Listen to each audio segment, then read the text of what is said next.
And as fine as Muhan is, this man also has a couple screws missing. You wanna know why?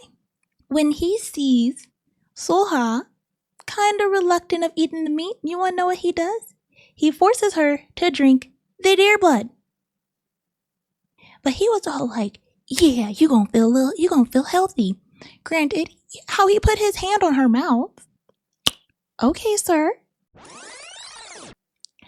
Hello, and welcome to the first phase of your undoing. My name is Aniyat, and I will be your demonic host for the night. Today, we have a story about just how toxic love can be. So, sit back, grab a snack, and get ready for the Tainted half.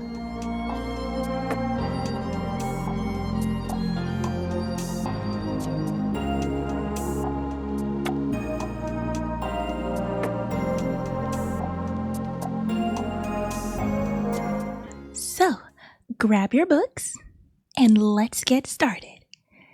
Let's imagine you are the descendants of gods, okay? And the gift that your ancestors have bestowed on you is everlasting beauty. You know, face card never declines. However, in this case, you kind of wanted to. And with this gift, you catch the eye of two noblemen. And with these two noblemen, baby, they are far from ugly. And you can choose between either. I can't wait to find out which one you do choose. Leave it in the comments. So, one hand, you have a very handsome king who has all the power. He runs a kingdom. And actually, this is for some of you little sinners out there. He is more on the sadistic side, but you'll see why I say that. On the other hand, we have Mr. Muhan, the very dark and broody knight in shining armor. This story is about Soha. Soha is the descendant of Yules, which are gods and goddesses who have everlasting beauty, as we were saying earlier. So, the king has summoned Soha to the palace to, guess what? Impregnate her. I know, right? That's her only usefulness, sir? What? However, when the king lays eyes on Soha, instead of being enamored by her beauty, he is in fact disgusted. Disgusted by what, you may ask?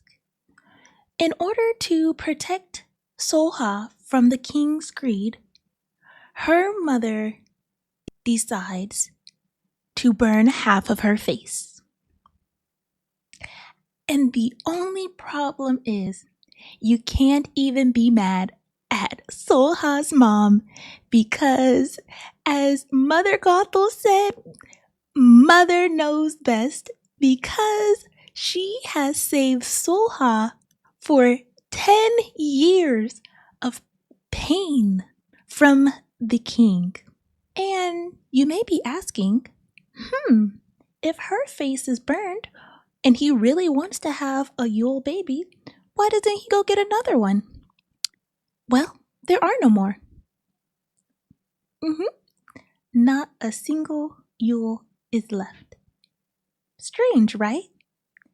Because Soha's mom's a Yule, so technically, that's one Yule. No. In solidarity with Soha, the whole Yule clan unalives themselves. What? What the who thought of this plan? But wait, spoiler alert, there actually is someone who thought of this plan. Yeah, you heard me. Someone thought of this. The reason. What was the reason? What was the reason? But let's go back. We're not going to jump that far. Soha finds out that her entire clan unalived themselves. Yeah, you heard me, themselves. When the king threatens to kill her. How y'all who wanted the king? How y'all feeling now? Y'all still want him? I told you he's a little sadistic. And guess what? This was the first chapter. Now let's fast forward about, let's say 10 years. Solha is living a pretty comfortable life. And by comfortable, I mean she has to walk on Legos in order to avoid getting impregnated by the king. Yeah. And his evil concubines not only dislike her because of her face, they dislike her because the king kinda likes her, kinda doesn't. Whenever she gets attention from the king, they decide to go in on her. These people literally make the biggest effort to disrespect, belittle, and berate our poor girl Solha like she can't do anything to fight back. And so now it's 10 years and she's like, I'm ready to go.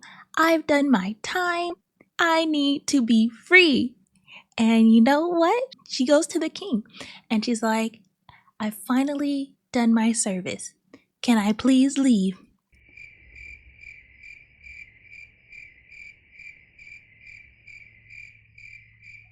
Yeah, what? Go ahead. Raise your hand if you think he gonna let her leave. Yeah. He doesn't. Surprise there. Don't know which one of y'all had your hands up, but so hot. That definitely wasn't gonna be happening, Pookie, but okay. Now, when Solhawk brings this to the king, you know what he does? He laughs. He's like, I don't know why you would have thought you was gonna be free, Bookie, cause I ain't never letting you go. I am never leaving. I'm in this shit forever. And instead of, honoring her wish, you know what he does? This man decides to summon her into his chambers. Oh. Wait a minute, sir. Back it up. Why are you summoning her into your chamber if you can't stand the sight of her? Yeah, he can stand the sight of her enough to make her watch him with somebody else. Huh? Let that sink in for a little bit. And as unfortunate as it may be, this ain't the first time. This ain't the third time. No. For 10 years, he has been making her watch. Police! Help! Police! And at this point, his name should start with a C and rhyme with duck. Not only does she have to watch, he orders her to stare him in his eye. He wants her to peer into his soul. This does not end the list of terrible things the king does. This man literally just wants to engulf her in darkness. However, our ray of sunshine, Muhan, comes in and just tries to clear up all this darkness with his beautiful smile. Just look at him. I mean, the more handsome brother. If you don't like nice guys, you must like the emperor. Okay, period, end of story. But, Muhan comes and, he treats her with basic human decency. Yeah, the bar has seeped through the floor. This man just isn't disrespectful to her. And our boy Muhan, he just can get away with a lot more because he's hot. Simple as that. I mean, just look at how he picks up this girl. I slowly started to be seduced by him, like he started to seduce me. Not only is this man strong, he comes bearing gifts.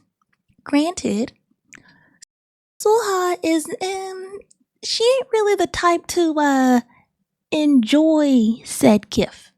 Us carnivores, we might be going ham on this deer elk looking thing. That thing would be crushed ASAP no Rocky. But for her, she not really into anything that has to suffer for it to die.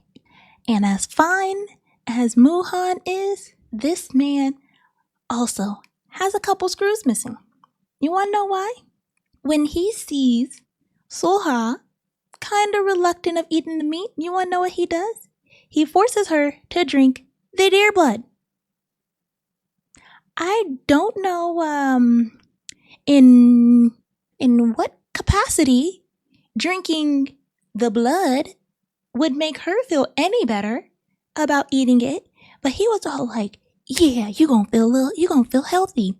Granted, how he put his hand on her mouth. Okay, sir. You know, he may be crazy now for that. You'll actually see him go insane in the other chapters. But you know, we ain't gotta talk about that right now. Right now, we're just gonna be talking about how bomb that deer looked, okay? That thing looked delicious. I want a bite. Give me a bite. So, the king gets notification that the two were ever so lustfully gazing into each other's eye under the moonlight. So, you know what he does? He takes this opportunity to solidify just how much of a piece of garbage he is. There's no way he's not burning under some of you sinners out there. Some of y'all sinners, y'all are actually going to be a step above him in the burn. Just so you know, just think of it that way. You will not be burning as heavy as this man. I think that's positive. Now that the king has this little piece of information, he decides the best course of action to punish Solha's betrayal is to remind her just how much he hates her, how she killed her family, and kick her down a flight of stairs in front of the whole royal palace while everyone laughs at her. Electric chair. Is that funny? Where's the joke, sir? Where is the joke? How about we kick you down a flight of stairs?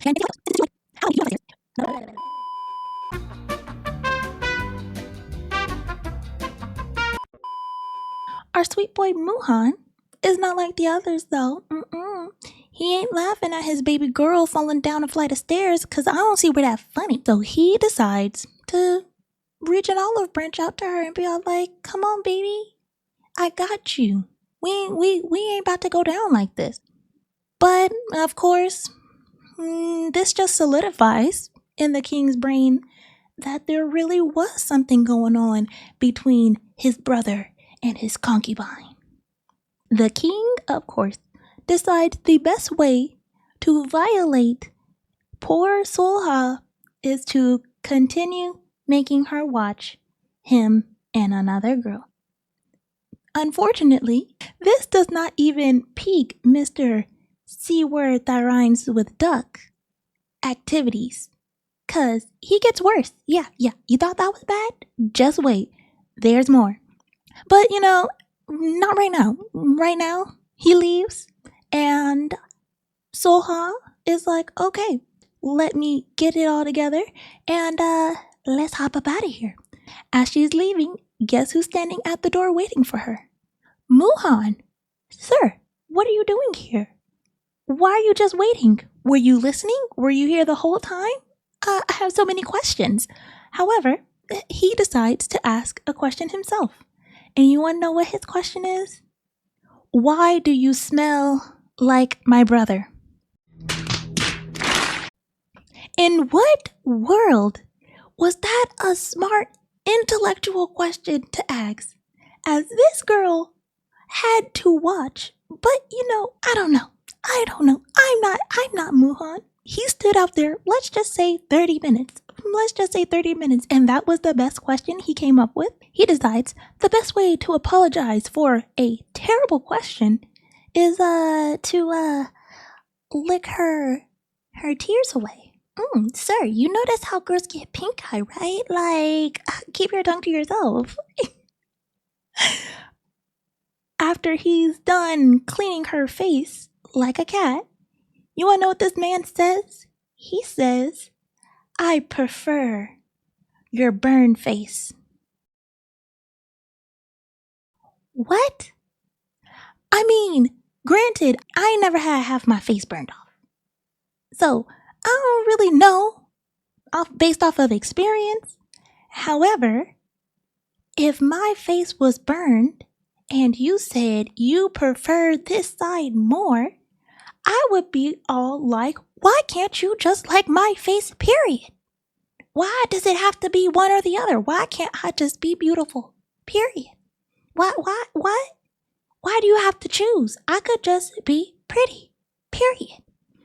But he goes on and they start flirting, so it's all cool. She jives with it, it ain't my place. However, we start getting more information about the Yules. The Yules not only have immense beauty, they also have magic blood. You want to know what their blood can do? It can heal scars, it can heal illnesses, disease, probably can heal famine, honestly, truly, because homeboy was deaf. She gave him her blood. Homeboy can hear. Huh? How? Hey, modern day Jesus.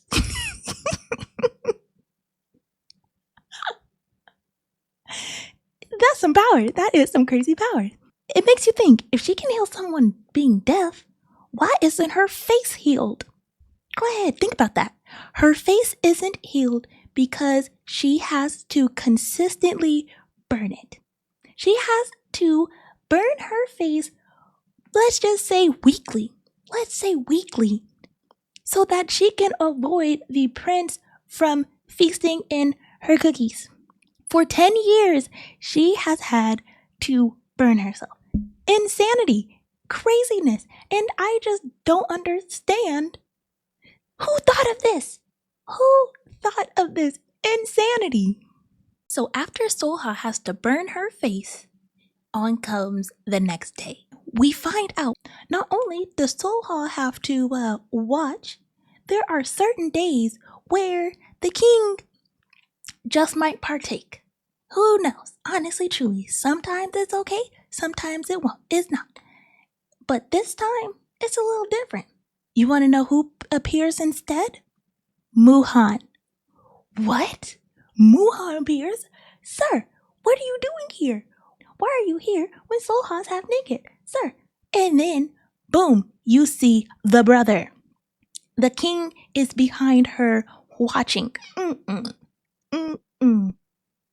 I don't know what kind of C word that rhymes with duck activities you two are on, but it's wild. Absolutely wild. And that's the first 10 chapters of Tainted Half. Not only does it get juicier, but I'm going to give you a little sprinkle of chapter 11. Do you see this? You see how spicy it's getting? Muhan trying to put the works on a girl. And it ends with such a cliffhanger. Like, what do you mean, sir? Why are you screaming? Why are there people burning? I need to know more. Okay, but if you've ever read Tainted Half, tell me how you like it. Tell me how you felt about the cliffhangers, because I need to know your perspective on it. It was crazy. Go to my Discord. We have a whole manga channel, or leave a comment. I totally want to hear your perspectives. But that should be it for me tonight, guys. Have a good one. Stay demonic. Annihilators out.